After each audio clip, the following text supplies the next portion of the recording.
성경은 하나님의 창조와 구원에 일정한 경륜이 있다는 사실을 우리에게 알려줍니다. 즉 창조와 선택은 하나님의 성부 하나님의 역사를, 죄인 구속은 성자 예수님의 사역을, 구원 적용은 성령의 역사가 있음을 가르쳐 줍니다. 이런 선언적인 표현은 때로는 어렵게 들려질 수도 있습니다. 그러나 구원을 이해하기 위해서는 이 진리는 너무나 중요한 사실입니다. 하나님의 형상으로 지음받은 사람이 죄를 지음으로 정죄되고 본질상 죽음이 오게 되었습니다. 죄 아래 놓여 있는 이런 인생을 하나님께서 불쌍히 여겨주시고 구원을 계획하셨다는 말입니다. 하나님의 구속 경륜은 자신의 독생자 예수 그리스도가 이 땅에 오시고 사시고 죽으시고 부활하심으로 그 절정을 이루게 됩니다. 예수님은 자신의 구속 사역을 마치면서 보혜사 곧 아버지께서 내 이름으로 보내실 성령, 그가 너희에게 모든 것을 가르치고 내가 너희에게 말한 모든 것을 생각나게 하리라 라고 약속하셨습니다.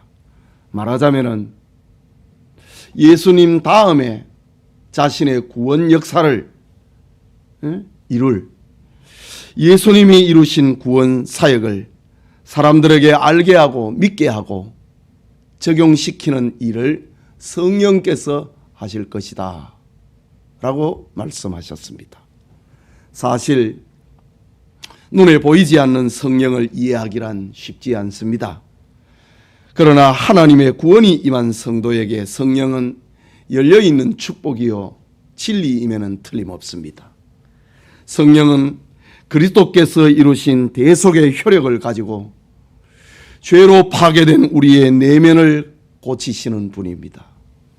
성령은 우리의 삶을 아름답게 지혜롭게 하는 능력과 힘을 주시는 분입니다. 그러므로 죄인된 인간에게 성령님이 오셔야 병든 우리의 내면이 치료를 받습니다. 성령님이 오셔야 우리는 구원을 받고 구원에 감격하고 능력 있는 삶을 살게 되는 것입니다. 그렇다고 성령의 은혜는 공부를 많이 한다고 되는 것도 아니고 돈이 많다고 받는 것도 아니고 재능이 특출하다고 받는 것도 아닙니다. 성령의 은혜는 그리스도의 초림처럼 하나님의 단독적인 사역인 것입니다.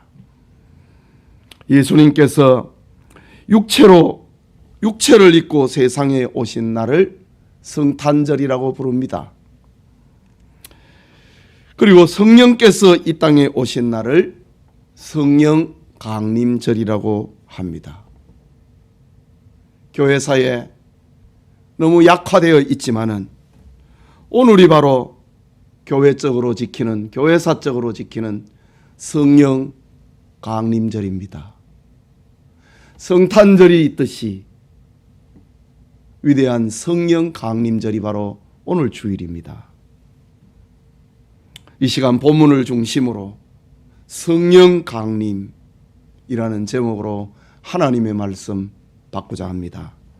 말씀을 듣는 우리 모두에게 성령의 은혜가, 성령이 강림하심으로 주어지는 은혜가 우리 모두에게 충만하기를 소원합니다. 먼저 오순절날에 임한 성령 강림입니다. 읽은 본문의 말씀을 보면 1절에 오순절날이 이름에 그들이 다 같이 한 곳에 모였더니 라고 합니다. 여기 오순절이라고 하는 말은 6월절이 지나고 난 다음 50일째 되는 유대인의 명절을 말합니다. 하나님의 선민 이스라엘은 6월절 다음 날부터 첫 수확을 시작해서 오순절에 봄의 수확을 끝을 냅니다. 말하자면 6월절에서 오순절까지는 첫 수확의 기간입니다. 구속사적으로 보면은 예수님께서는 6월절 전날 십자가에 죽으셨습니다. 그리고 6월절 다음 날 봄의 수확이 시작이 되는 첫 수확의 날 새벽에 부활하셨습니다. 그래서 고린도전서에서는 예수님의 부활을 가리켜서 부활의 첫 열매다 라고 말하고 있습니다.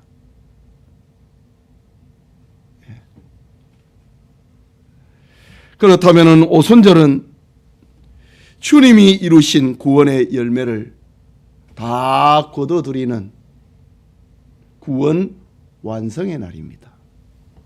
이 구원 완성을 위하여서 성령이 오셨습니다. 구원 완성을 목표로 하고 이 땅에 성령이 오셨습니다.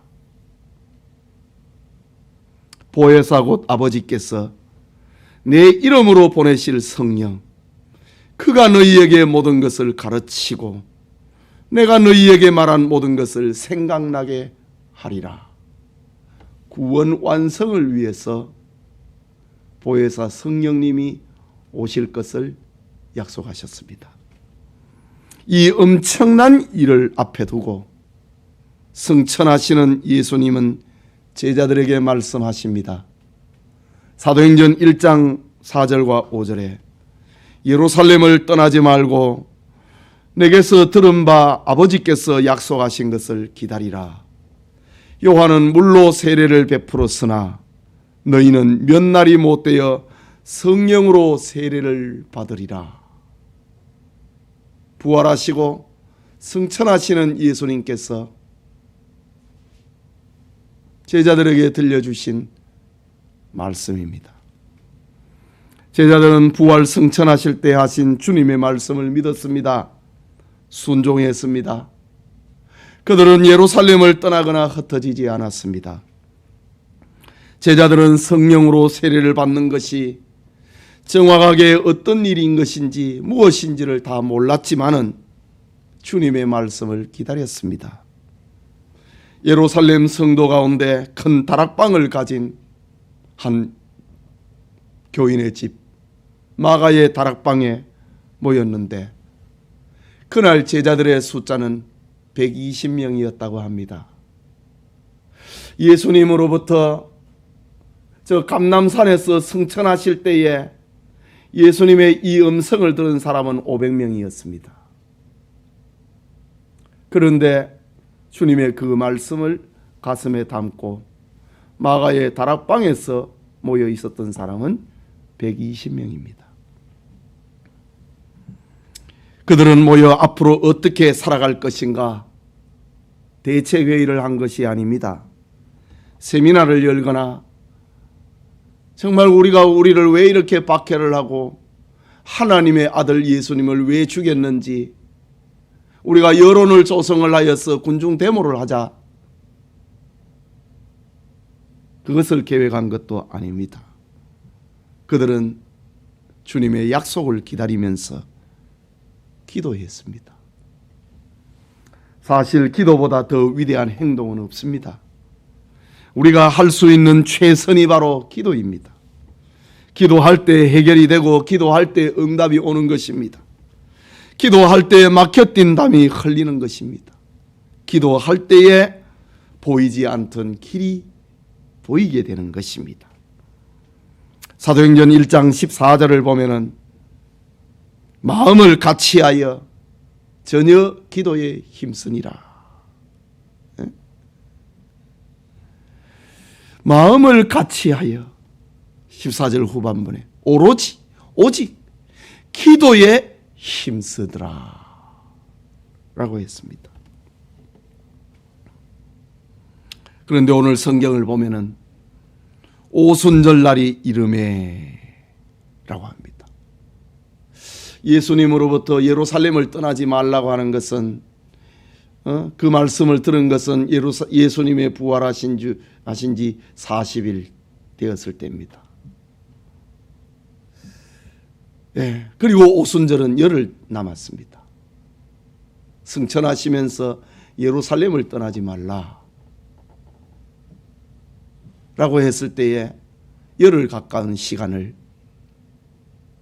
제자들은 마가의 다락방에 모여서 기도했습니다.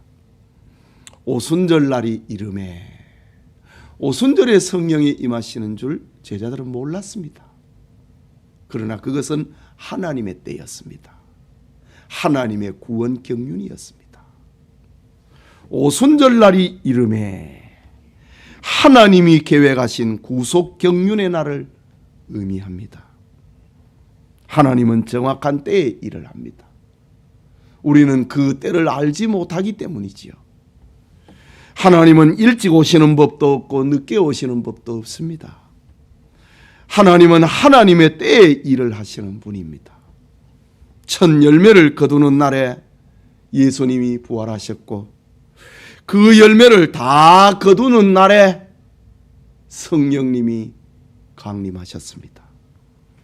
주님이 이루신 십자가의 구원을 완성하기 위하여 성령이 강림하신 것입니다. 이 날을 가리켜서 교회는 성령 강림절이다. 성령 강림절로 지키는 것입니다. 크게 둘째로 우리가 생각하고자 하는 것은 성령 강림의 방법입니다. 성령께서 어떤 방법으로 어떤 모양으로 이 땅에 오셨는가? 오늘 본문을 보면은 성령 강림은 크게 세 가지의 모습으로 나타났습니다. 첫째는 들을 수 있는 소리로 강림했습니다. 본문 2절에 호련히 하늘로부터 급하고 강한 바람 같은 소리가 있어 저희 앉은 온 집에 가득하며 라고 했습니다. 바람 같은 소리. 소리는 듣는 것 아닙니까? 바람 소리가 성령의 임함은 아닙니다. 오늘 성경에는 바람 같은 소리로 성령이 강림했다고 합니다. 이것은 영적인 소리였고 하늘에서 온 소리였습니다. 이것은 거부할 수 없는 바람 같은 소리가 제자들의 귓가에 들렸습니다.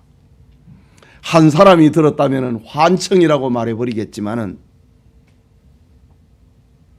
다락방에 기도하던 120명이 동시에 듣지 못한 사람이 한 사람도 없이 모두 다 바람 같은 성령의 소리를 들은 것입니다. 그 소리는 하나님의 숨소리였고 그리스도의 숨결이었습니다.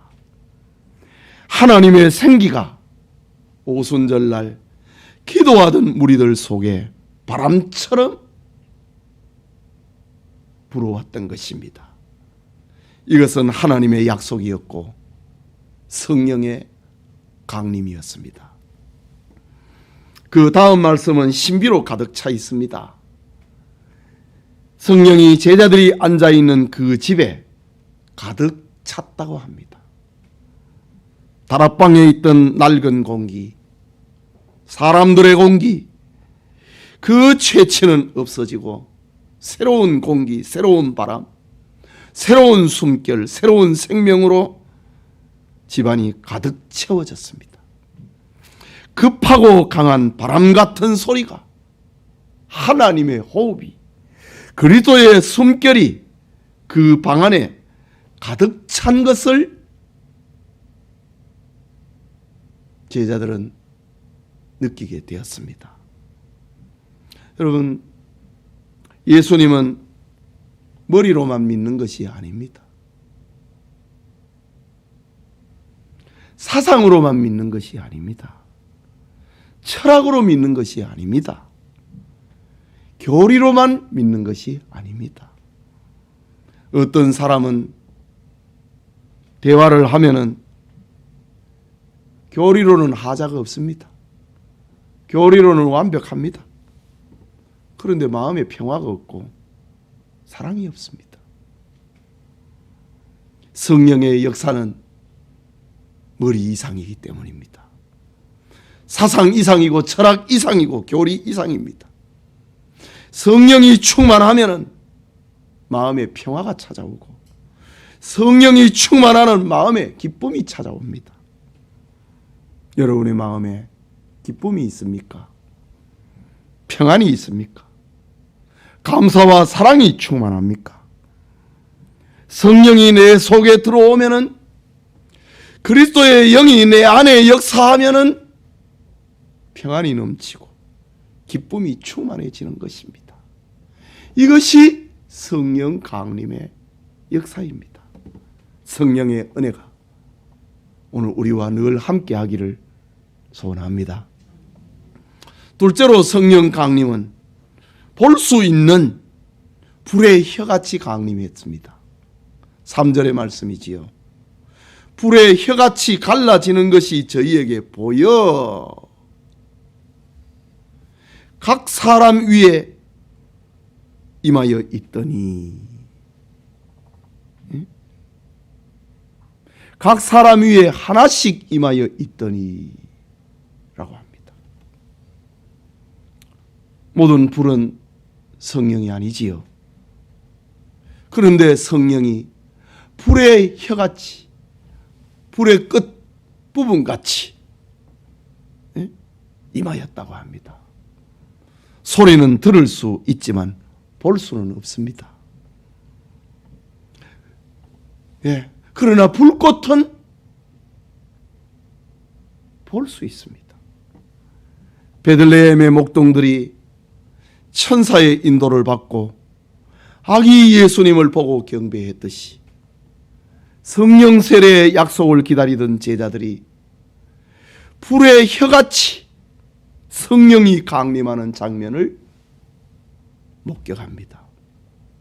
한 사람이 본 것이 아니고 다락방에 있는 모든 사람 120명이 다 성령이 불의 혀같이 한 사람 한 사람씩 그 위에 머물고 있는 것을 보았다라고 합니다. 그 불은 한 덩어리가 아니고 각 사람 위에, 머리 위에 임한 불이었습니다. 성령의 역사는 이렇게 개인을, 각 사람을 목표로 하고 강림하셨습니다. 개인의 구원 완성을 말하고 있는 겁니다. 하나님의 창조가 각기 그 종류대로, 인간의 타락이 각자 타락합니다. 예수 그리스도의 구속 사역이 개인을 위하는 것입니다. 주 예수를 믿으면 구원을 받는다. 오늘 성령의 구원 적용, 구원 완성, 역시 개인을 상대하고 개인을 목표하고 있는 성령의 충만한 사역이었습니다. 그런데 많은 사람들이 성령의 강림을 믿지 않습니다. 성령의 불을 사모하지도 않습니다. 성령이 있다고 하는 사실을 인정하지도 않고 살아갑니다. 교인들까지 성령은 2000년 전 오순절날에 있었던 한 사건으로 만들어버립니다. 하나님을 안 믿는 것이 아니라 하나님을 제한해버립니다. 성령님을 부인하는 것이 아니라 성령님의 역할과 사역을 제한해버립니다. 그때에 라는 말로 말이지요. 그러나 여러분, 성령이 오늘의 교회를 움직이고 있다고 하는 사실을 믿어야 됩니다. 성령의 불이 오늘도 우리로 하여금 그리스도인이 되게 만들어 주십니다. 주님의 말씀이 생각나고 진리 가운데로 인도를 하고 오늘 예배드리게 만드는 것, 보혜사 성령이 그렇게 하신다 이거지요. 우리는 성령의 이끌림을 받은 사람입니다. 성령의 은혜가 없이는 이 자리에 나올 수 없습니다. 하나님 앞에 예배자가 될 수 없습니다. 이것이 바로 성령의 역사입니다. 불같은 성령의 은혜가 우리와 언제나 함께하기를 바랍니다. 마지막으로 성령 강림의 방법은 제자들의 전인격을 주장한 강림이었습니다. 4절에 그들이 다 성령의 충만함을 받고, 충만함이 넘쳐버렸다 이거지. 부족한 부분이 하나도 없이 다 충만했다. 그들이 다 성령의 충만함을 받고 성령이 말하게 하심을 따라 다른 언어들로 말하기를 시작하니라 라고 합니다. 여러분, 성령 강림은 처음에는 청각 현상으로 나타났습니다. 바람 같은 소리로 나타났습니다. 두 번째는 시각 현상으로 나타났습니다. 불의 혀같이 각 사람의 머리 위에 임하는 장면으로 나타났습니다. 그리고 세 번째는 전인격적으로 전인격을 충만하게 해버리는 현상으로 나타났습니다. 성령의 역사가 귀로 들리는 것만 아니고 눈으로 보이는 것만도 아니고 제자들의 인격을 터치하기 시작을 했습니다.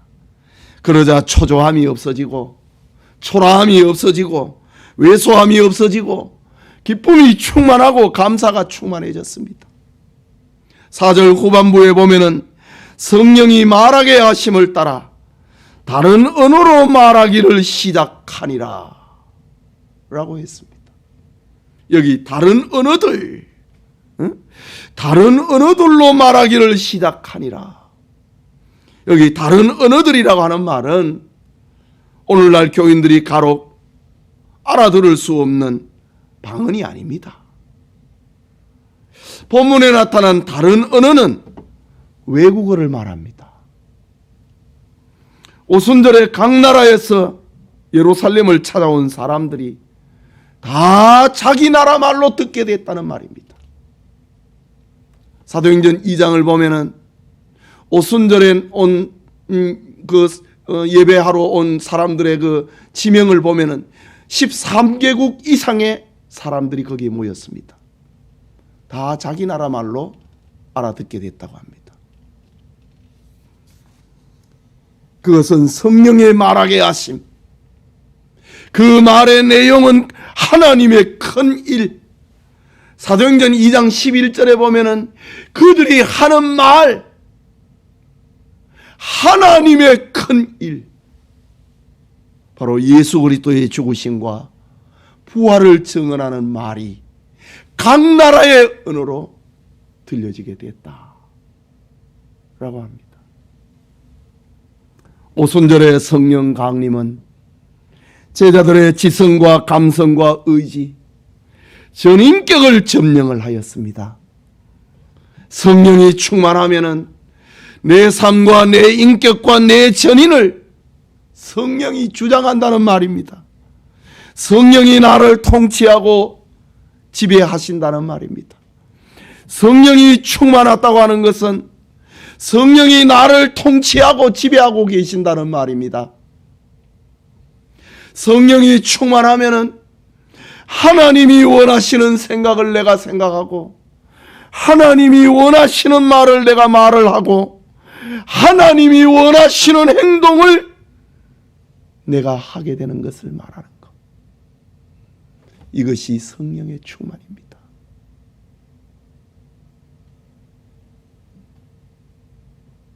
성령의 충만을 우리가 바로 이해해야 됩니다.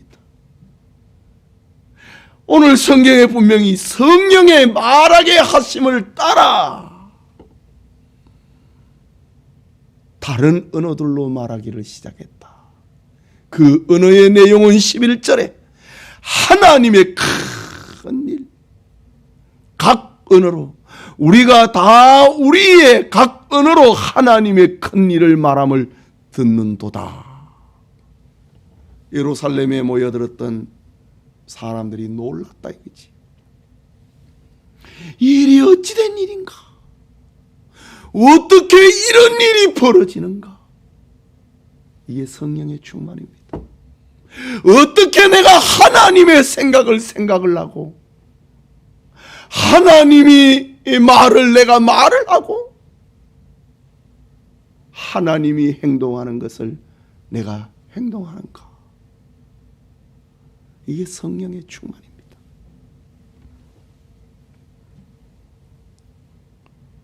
오늘 예배드리는 우리에게 이런 성령이 충만한 역사가 일어나기를 원합니다. 지금 여러분 자신들을 돌이켜 보십시오. 내가 무엇을 생각하느냐가 그게 바로 나입니다. 내가 누구의 지배를 받고 있느냐, 그것이 나입니다. 마귀의 지배를 받고 있다면은 여러분은 조급하고 불안하고 초조하고 의심하고 졸릴 것입니다.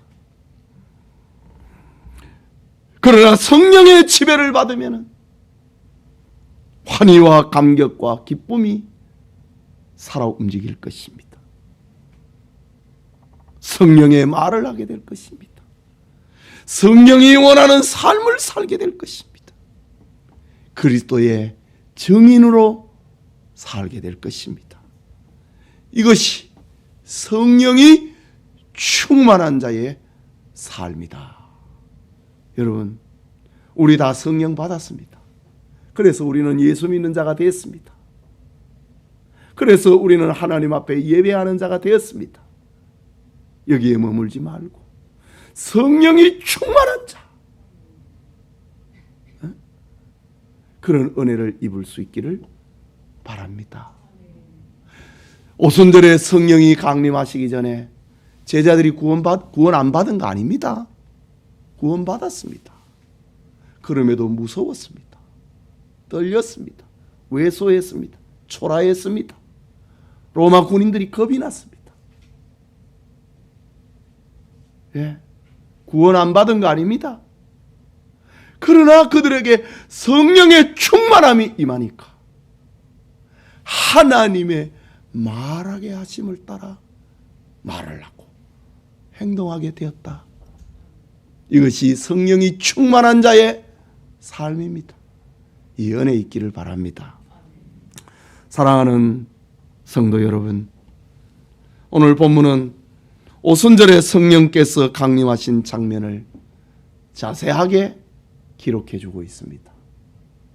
누가복음 1장과 2장을 보면은 예수님이 이 땅에 초림하실 때에, 마태복음 1장과 2장을 보면은 예수님이 이 땅에 육체를 입고 오실 때에 그 상황을 자세하게 기록을 하고 있는 것처럼 사도행전 1장과 2장은 성령이 이 땅에 오실 때에 그날의 상황을 자세하게 기록을 하고 있는 겁니다.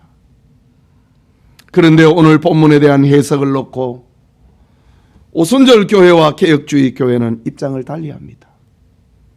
오순절 교회는 초대교회에 임했던 성령 강림이 끊임없이 반복이 되고 지금도 하늘로부터 급하고 강한 바람처럼 불의 여처럼, 그리고 다른 은혜를 말해야 성령이 충만하다고 합니다.